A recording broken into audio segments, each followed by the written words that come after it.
Hola, sóc en Genís Maresma i avui us parlaré sobre les meves experiències, situacions i algunes propostes de millora sobre el llenguatge no verbal.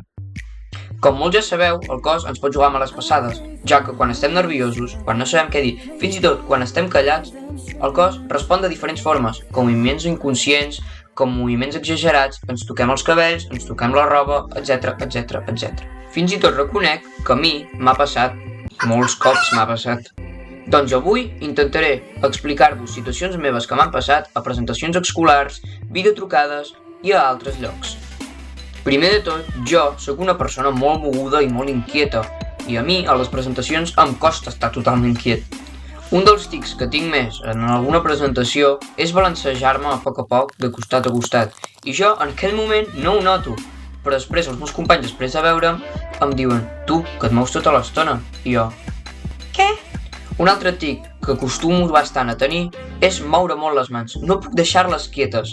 No em refereixo a moure-les per expressar el que estic dient, que això és un altre punt que en parlarem després, sinó moure-les sense cap mena de sentit. Sincerament, si no me les poso darrere l'esquena, em costa bastant evitar-ho. I per últim, jugar amb la roba.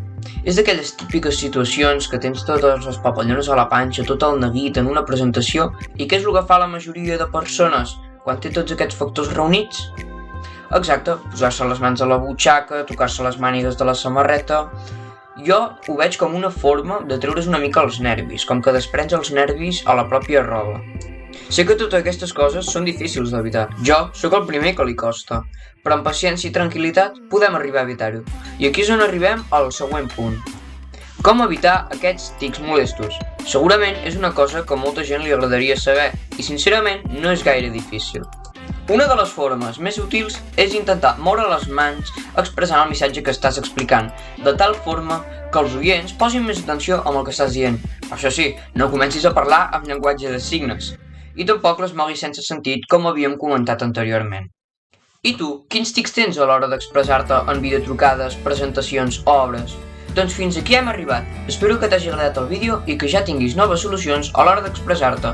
Fins a la pròxima! Adeu!